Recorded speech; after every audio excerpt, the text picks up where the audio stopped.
Today I fucked up by eating an orange for the first time in over a year.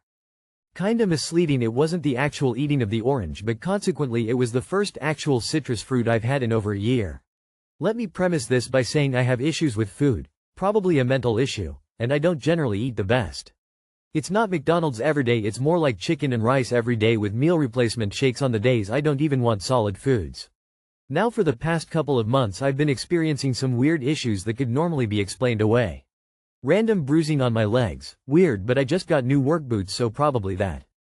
Gums have been unusually irritated and swollen lately, but I have wisdom tooth issues that I'm assuming would cause it. I'm just waiting till the dental surgeon can get me in. Mood swings that are worse than usual, but I get seasonal depression for both the winter holidays and my birthday, which is soon, so could be that. That's all stuff that can be explained pretty easily as it's not out of the norm.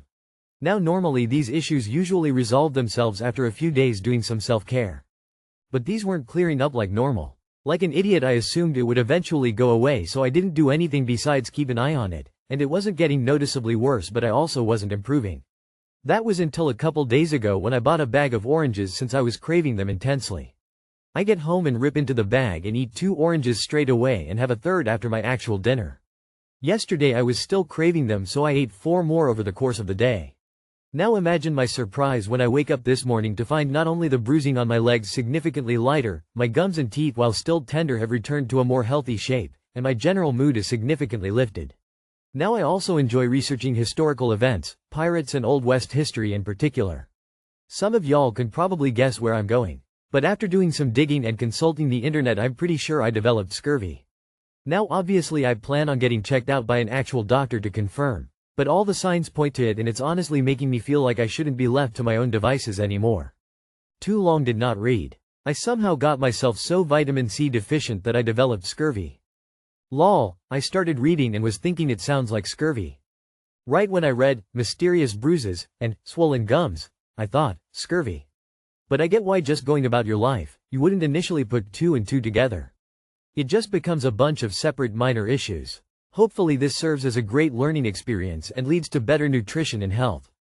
The fact that you were intensely craving oranges is so cool. Your body basically knew what was going on and told you what to do to fix it.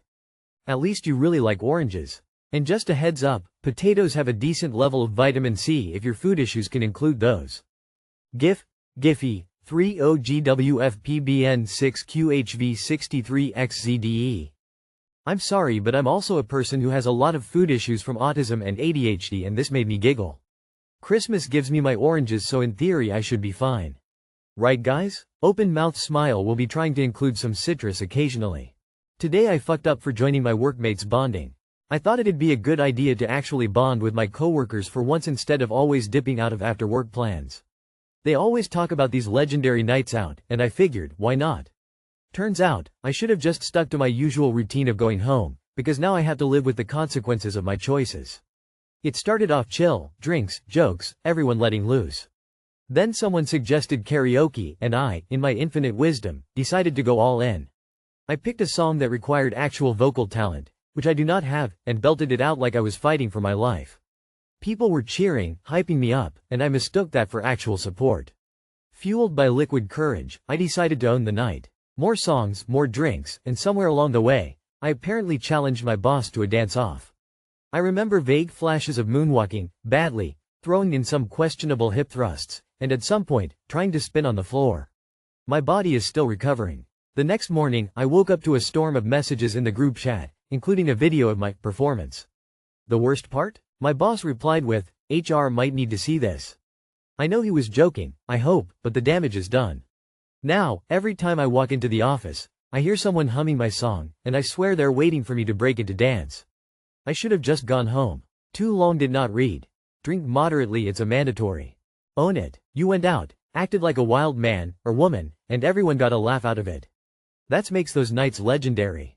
Most workplaces don't cross over into partying like that, so it's a fine line, but if the boss was participating, they can't say much. You didn't expose yourself, puke, get in a fight, or make sexual advances at someone. Karaoke is where our inner diva shines. Now I need the song lists before judging. Next time someone hums the song, start moonwalking though the office. Own that shit. Sounds like you had a good night out and had fun. I wouldn't overthink it. Your coworkers were probably genuinely enjoying themselves and were not making fun of you, at least not in a mean-spirited way. Own and lean in, especially the karaoke. It's easy to get up in front of a crowd and sing when you have a decent voice. To do it when you've got no vocal talent at all takes guts. For the types of coworkers who go out and have frequent, legendary, nights, making fun of each other is part of it. As others have said, own it. It's a strange part of our animalistic nature that comes out to tease each other. Being able to be teased and roll with it, or laugh back, or even tease back usually means you can be one of them. Because trust me, unless you did something actually awful, no one's laying in bed at night upset over how goofy you were.